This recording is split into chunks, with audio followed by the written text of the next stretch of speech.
Honestly, like when we had our first talk, I got a little bit extra curious about just the Chinese market. I don't know why, but because you mentioned that story, I'm like, you must know a lot more than me. So that's the thing I kind of want to, explore a little bit more. But I mean, I know your background, but how come you know these things about the Chinese market? Is it that you've been there, worked there? Just tell me just a quick background about that. I'm curious.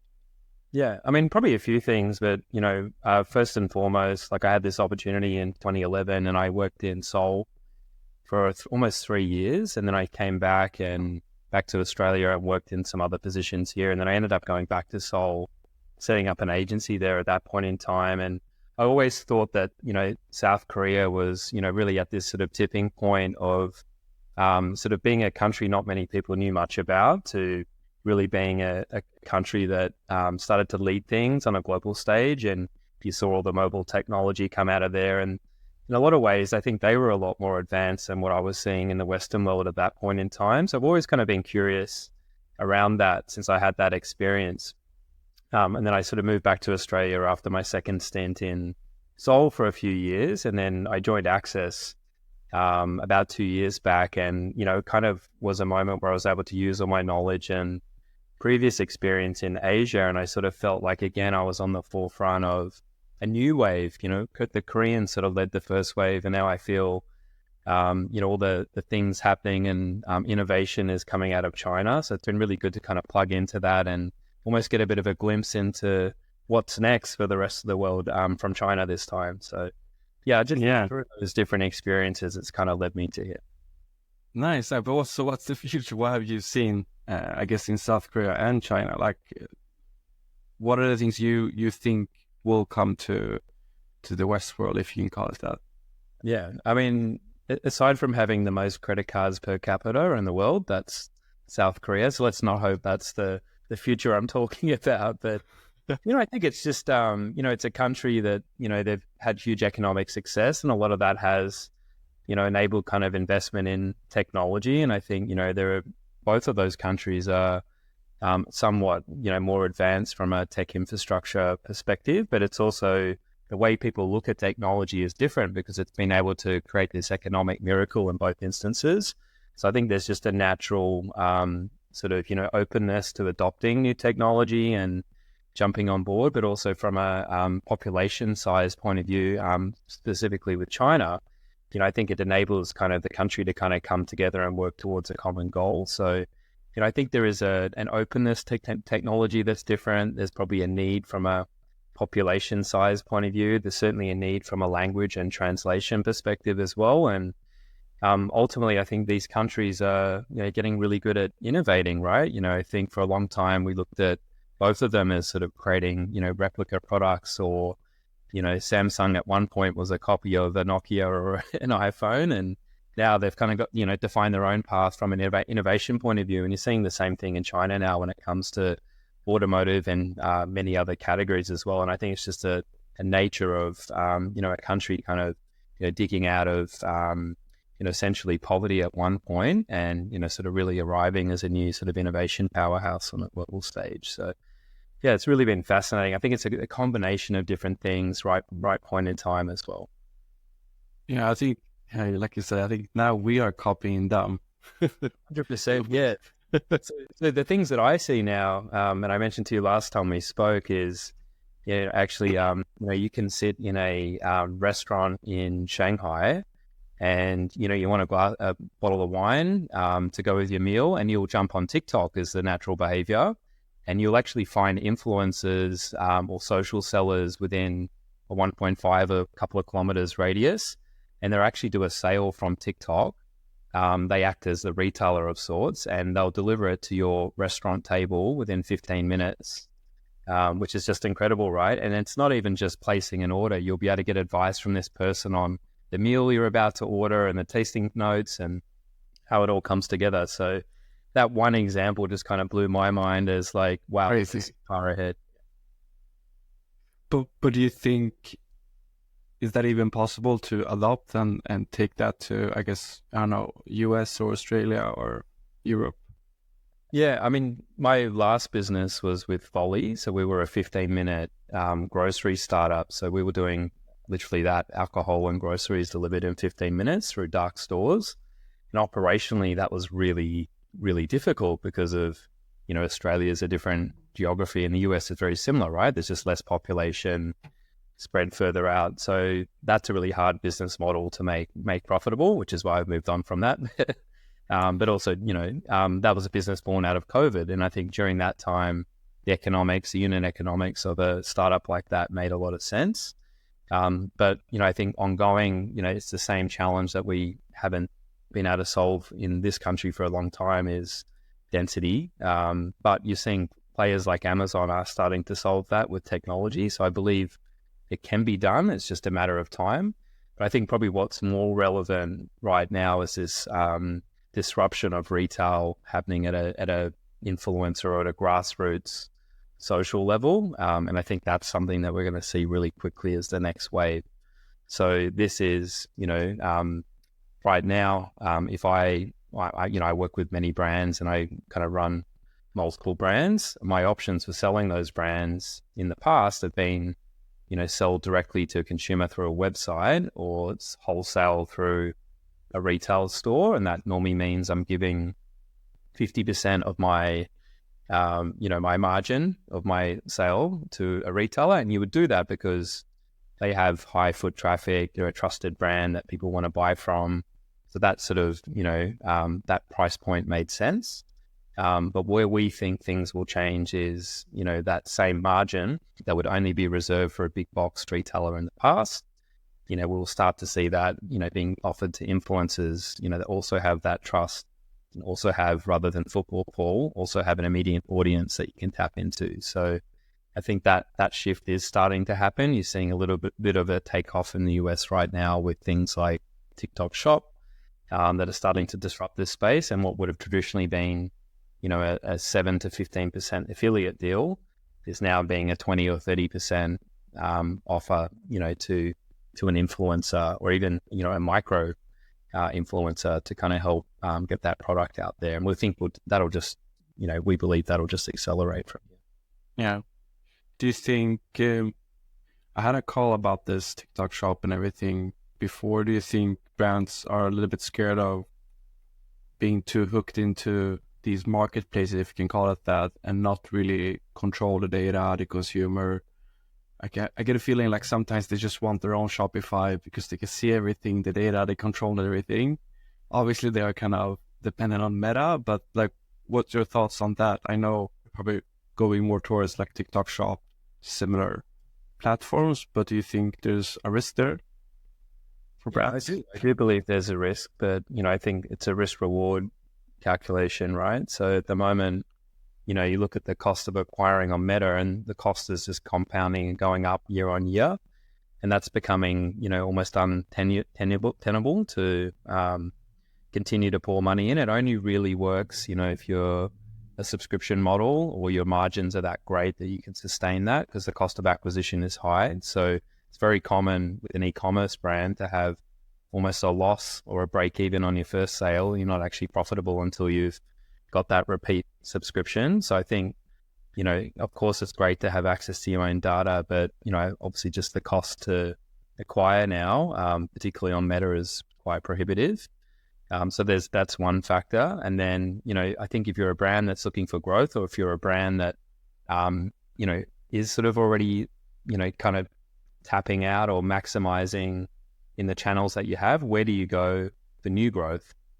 And retail isn't what it was post-COVID. So it's not as simple as just opening up new stores or increasing distribution.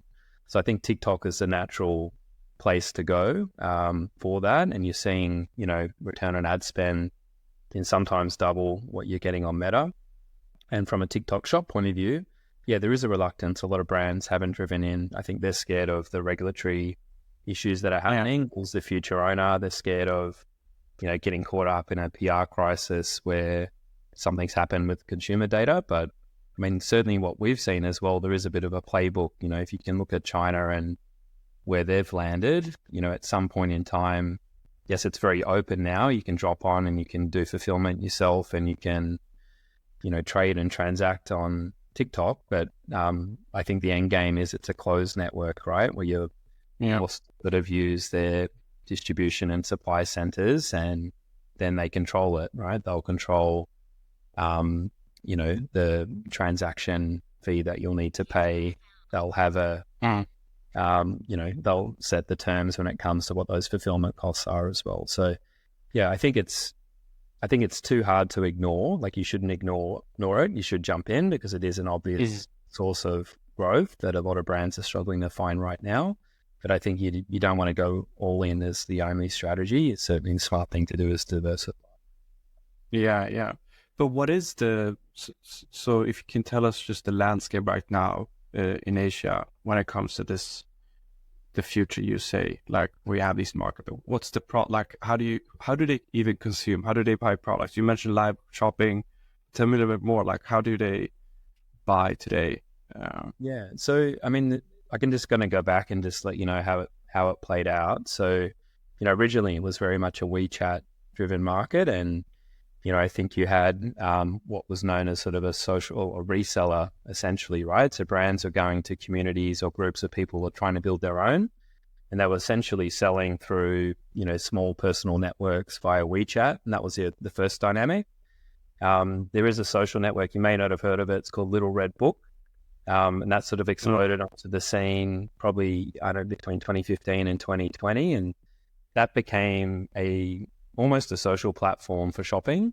So you would go on there and it was all just video reviews of products, essentially, but, influencers, but not necessarily people with an audience, just everyday people leaving a review. But then if you purchased off the back of those reviews, those people got paid an affiliate or commission. And then when TikTok, or it's known as Douyin in China, came onto the scene and sort of exploded quickly from a entertainment point of view, their next logical step was to try and take that sort of consumer traffic and market share from both WeChat and from Little Red Book and sort of build it all into one super app. So what you've seen now is TikTok has really just taken over the market there, and it's, naturally kind of evolved from being an entertainment app to also being very much a social commerce app. And that's really led to sort of some new, interesting ways that people kind of engage and discover brands. Like people will go to the search bar in TikTok and they're looking for a teapot. They'll find a guy who's just sharing or live streaming teapots 24/7, and he'll go through all of the different types, and eventually you'll find one that you like and you got to get it from him. And it may be something you're not able to find elsewhere, right? Because, maybe he's getting it straight from a factory or a manufacturer. So the brand's almost being cut a little bit out of the equation in that scenario. And, I think the other thing I saw that's super interesting, I was in Shanghai and I walked past it was an Adidas store, and there was a lady live streaming in the window trying on clothes, like multiple clothes, like very quickly. Fully clothed, by the way, but yeah. And I was like, what's going on here? This is like quite fascinating. And, I went in and me and my colleague, I don't speak Mandarin, but, we asked her, and she was essentially going, well, people just follow me because they're the same body shape and size as me. And all I do is just try on the clothes, right? So, I think in a market where you've got a lot of micro influencers, it's not just about celebrity status or the most amazing content you make. There's a need in a social commerce environment, for people just to be able to navigate to what they need easily and save time. So if I was to order clothing online now, I order 3 sizes and I return 2, right? And that takes a few weeks, and, I've got to wait for the money to be refunded. Whereas they're like, this person is the same height, same body shape. They've tried it on. It looks great. They're giving me a discount. I'll just buy from them straight away. So I think all these different, things emerge, and it's easy to see that playing out here as well at the time. Yeah, 100%. Especially for me, like living in Sweden, everybody's like, all the men are so tall and I'm like average. So when I see the size of a t-shirt, like size M, 2 meters long, like I cannot relate at all. But that's super cool. But I can also see the AI play out here with the model thing, just, having with the right size and all that too. But when it comes to live shopping, I feel like you have probably some insights about that, because I feel like everybody's talking about it and, oh, it will come to the West and it will be super big in the US, Europe, but I still haven't seen anything about it, like nothing booming at all. What's your take on that? What do you think? Yeah, I mean, I believe it is coming. And, I think we've seen even on Friday this week in Australia, there was a TikTok restructure and they've actually, shifted resources more onto the live side of things. So I think that's telling us at least the intent of TikTok as a platform. But, I think we haven't seen a lot of it here. It's still, something we're getting used to. We've just moved to 5G, which is one of the key tools that will unlock it. But ultimately, I think the model is clear, right? You can engage with the person that's selling. It's a two-way conversation. And, I think once deals are tied to that moment and that moment in time, so someone's live and you can only get that price. So it's a whole chain of events, right? It's brands unlocking more margin to give to influencers. And then I think once an influencer or a streamer can, donate, part of that to the customer and they can buy at a special price during that live stream moment, I think we'll start to see things accelerate more. In fact, I did find out, and this is probably another good indication of the shift that's happening. TikTok locally, they're actually making more money from live streaming than they are from the traditional brand advertising revenue model. And that sort of blew my mind that that's happened already. So, where brands are going and buying ads to put ads in front of people, they've already started to see a shift. But live is still very much in its infancy here. So there is that. But I think, ultimately it's about, the experience of it. It's a stronger connection than just looking at, pre-made advertising, selling USPs of a product. It's a human being. You can interact with them. You can ask them questions. And I think, that sort of experience will matter. And I think AI is another factor as well, where, you need to ask yourself, in 12 months' time, how will we look at advertising on the internet versus today? And I think the reality is it's very easy for someone to create a brand in an afternoon or a weekend, and for that brand to look like it's a $20 million brand because the production values are similar because they've all been made with AI. So I think people will naturally start to trust less advertising that they see in a news feed, unless it's a brand that's long and established that they've known for many years. And I think consumer will start to navigate to sources that they can trust more. So live will be one that will be harder to kind of replicate with AI, at least initially. And probably we'll see another, a return to bricks and mortar retail as a result of that as well. Look, that's my magic 8-ball or crystal ball prediction, but we'll have to see how it all plays out. But I think there's a lot of factors that, will kind of help that shift to live commerce sort of play out quite quickly over the next 12 months or so.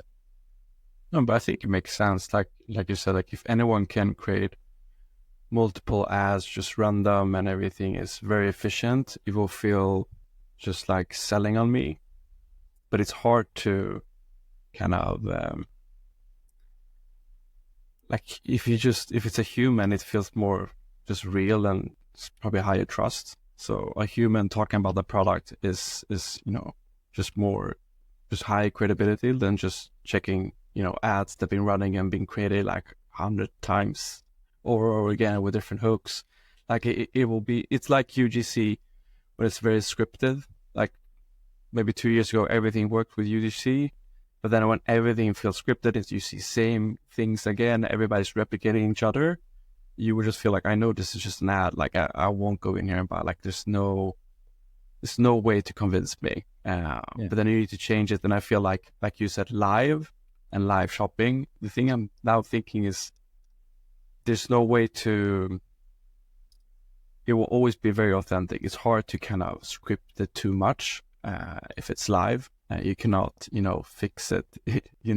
If you do a video, you can always fix it later and make it better. When it's live, it's live. Yeah.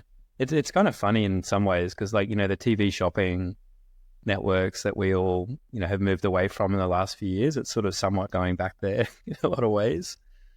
You'd come home late at night and buy something you didn't need and, the free steak knives, and it would rock up shortly thereafter. But it's really a perfect storm in a lot of ways, right? I think, UGC isn't working. As a brand owner, UGC isn't a great deal for me, right? I'm not paying someone to create, super interesting content. Well, I am, but it's not about their creative direction. I just want a sales result at the end of the day as a brand owner. Yeah. And I think we're already seeing investment in UGC come down as a result of that. And you're seeing cost of advertising go up elsewhere. And, I love this. I heard this statement the other day that, advertising's actually dead. It died. Traditional advertising as we know it, right? And think about your own behavior. Like all day long, you're scrolling through news feeds or reels and you're just getting, brands in front of you. And the first reaction is, oh, it's an ad, and just like move on. All right. So it's actually those things that are, more engaging, more authentic, more human, more relatable, that will cut through. So that's what I think. Yeah. Yeah, it's for kind of sure. obvious now when you start to talk it through, I think, right? Yeah. And then If you just look at your, yeah, yeah. But what do you think if you think of the brands outside, I guess, Asia?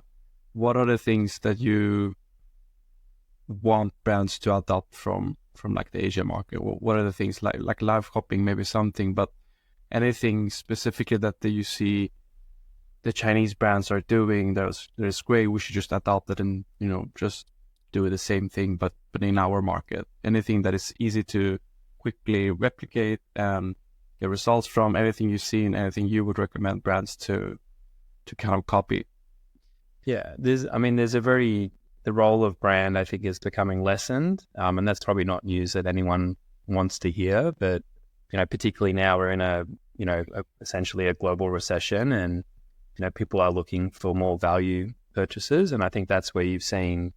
I'm not sure if you're familiar, but Shein and Temu have just completely taken e-commerce by storm. So Temu in Australia is the number one online e-commerce store in the space of probably 6 months. And I believe the last stats I heard was number 6 in the US. And essentially all they've done is taken brand out of the equation. So the reason they're able to offer products so cheap is because they go straight to manufacturer. So you're actually buying straight from the manufacturer in that point in time through those apps, right? So you're not buying a brand margin that would normally sit between someone, taking what the manufacturer creates, building a beautiful brand world around it, putting a logo on it, putting it into some nice packaging. So they've just removed that layer, which means that they can sell less, but essentially kind of still deliver, a lot of things from like a design and quality perspective as well. I think there'll always be a space for, brands that are able to, kind of cut above that, beautifully handcrafted luxury goods and different items. But I think you'll see a squeezing of the middle, right? So Yeah. I think it's just something to be conscious of, and maybe start to think about how much investment you're putting into that, knowing there's some shifting dynamics as a first point. What do you think about that? Yeah, I think I've been thinking very similar, but in the car industry, actually. I feel like the ones in the middle, because, Kia and all these cheap brands, they can actually do pretty good cars for a very cheap price. They have all the technology, the screens, everything that looks good. But then you have the middle tier, like the Renault and the French cars. Like, why would you buy them? Like, it's kind of you will get the impression that it's the same quality as these South Korean or Chinese cars, and now even with bid, like the Chinese car, it's so cheap, like, and phenomenal. There's no reason to go with a Renault or like, I don't know, Peugeot costing like even more than Tesla, and now Tesla is also pushing the price down, where you get the actual brand, like you feel it's nice. Maybe the quality isn't that good, but you feel you're getting something extra.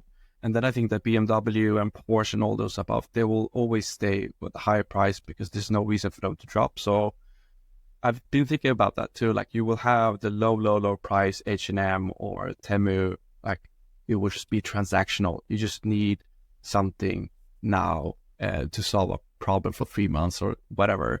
Or you just go high-end luxury where you buy it because there's emotion in between. Yeah, it definitely makes sense. Yeah. So, and it's not, great brands will always exist. I don't think anyone's questioning that, but it's, that we've had multiple tiers for a long time, and they're starting to make a lot less sense now going forward.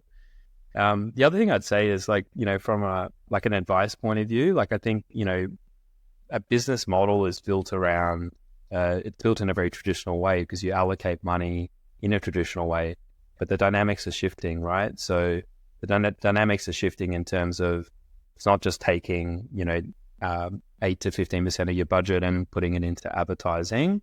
You actually now need to think about, well, how do I, kind of approach marketing in a more decentralized way, or how do I, kind of tap into not just, big resale partnerships or distribution. I think some of that's still important, but how do I then sort of, decentralize or mobilize an army of people to help the market do the marketing for you, which we've probably all heard before. But I think fundamentally that comes back to actually thinking a bit differently about how you structure your commercials from the beginning. So how do you make that, 7% is not that motivating, but how do you sort of make something worthwhile that, individual or small creator sees potential in there to kind of turn that into a career and be a kind of force for you helping to kind of reach a new market. So I think, it's a commercial underpinning that needs to be rethought. It's somewhat a business model. And I think certainly just dipping your toes into, kind of new channels. And, if you truly believe streaming is coming based on these insights or your own research, don't wait for it, start practicing it and testing it now.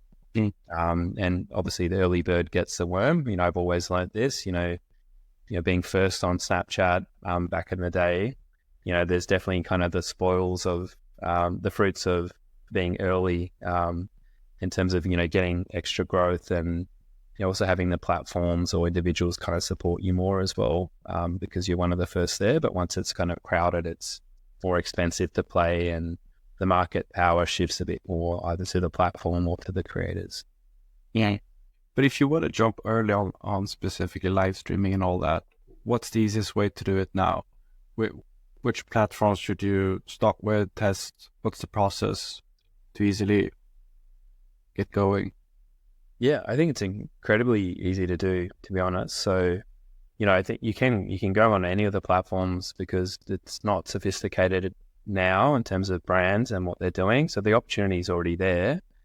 I think the quality of content and streaming is not there. It doesn't need to be highly produced, but they always say, just do it with, grab a phone, that's all you need. And I think that's true to a large extent, and I think if you look at, what works on any Reels platform, actually, I don't even think it's a platform strategy. It's just it's a live strategy or it's a Reels strategy. The platform is kind of secondary, right? Because, platforms can come and go and trends can come and change and regulatory might shift things, but just think about how you're going to engage your customer and just start doing it. But yeah, look, I think you can jump into like TikTok Live's an obvious one where you can jump in right now and start doing things. Depending on where you are, if you're in the US, I think TikTok shop is a no-brainer. And, what we're seeing there in terms of numbers is pretty crazy, to be honest. So, I think, the rules of what people are looking for don't apply. Like, shopping behaviors are different in a live environment as well. So people, again, aren't necessarily looking for brand. They're almost having this, treasure hunter mentality where they're kind of open to discovering something completely new. And then they almost get the bragging rights from that as well. It's like, well, only I have this product because only I was watching that live stream in that moment in time, and it's almost this, like, I've discovered it because I'm interacting with something new. You will never see it because you're still, interacting with social media in a traditional way. So, I think it's an open space for brands of all types and for people to like definitely take something new and different. And I definitely kind of try and test that in those spaces. But don't think the normal rules apply, right? In terms of the product mix. Some insights, certainly the sweet spot that you're seeing is kind of, products sitting in that. It is often a quick kind of spontaneous like purchase decision. So it's around that sort of $60 to $90 price point where things seem to kind of, work and transact the most. Yeah. But do you think, I've seen live streams with the employees and I always feel like they're not a creator. Like it just doesn't feel real. Do you think brands should only go for live streaming with creators, or does it make sense to do it in-house themselves just to present products, the things I've seen before? with internal live streaming tools? Like, or what's the go-to there? What would you say?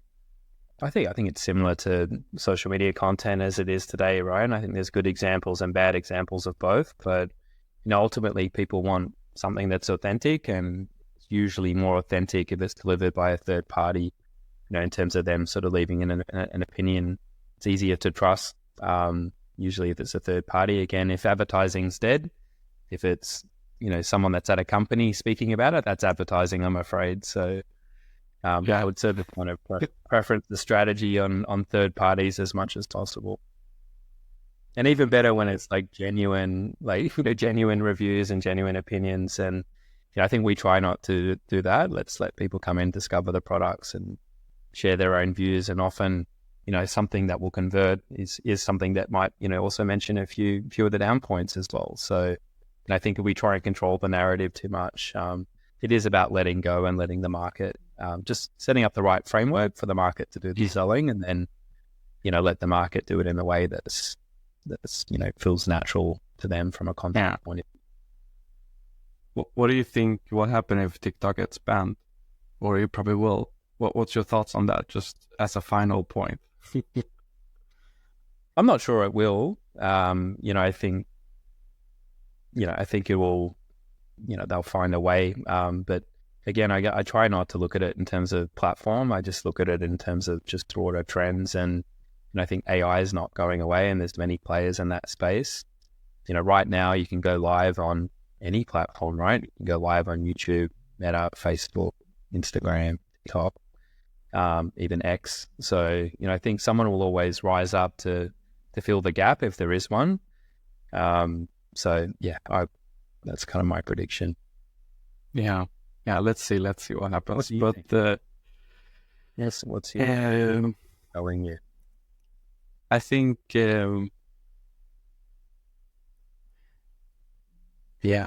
hard. I mean, TikTok, obviously, I think it will get banned, and I think I feel like they've decided just because of the spy thing too. Like, I just don't want it. And if you think about it, like Meta and all the US platforms, they are not allowed to be active in China. So I think that's a political thing. They will ban it. But I wonder what will happen with TikTok in the US. Maybe someone will just buy the name, and then they will just kind of figure out their own algorithm and just have a lot of content. I mean, it's still like 150 million users that you kind of require. And if it's the TikTok label on it and you have the rights, maybe it can still be a good like copycat of Reels. I don't know. But I don't think, I don't think they will have the algorithm. I think it will be different, at least. It won't be the same structure. I don't think they will figure out really. I feel like, they have decided like they don't want Chinese products in the US. What's a threat? I think one of the senators, I can't remember exactly who from the Fed Reserve, was out last week saying like we can't compete. Our local companies, like even Amazon at some point, is under threat, right? From just that business model, right? We're not as competitive from the manufacturing side, and somewhat, not as aggressive as well from that sort of sales and marketing side as well. But, I think there is a matter of competitiveness that is genuine based on, strengths and weaknesses of both sides. But I had this thought the other day, which I think is interesting, is, if TikTok did pivot completely to social commerce, it's then less of a, it's less subjective to kind of, the ideas that are being shared and narratives that are pushed around. So maybe it just evolves and becomes, a great place to shop. Yeah.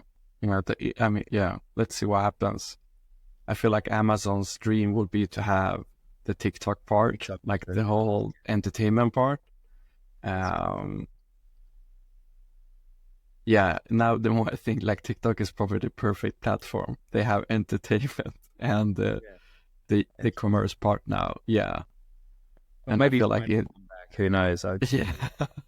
About that. Yeah, we'll see.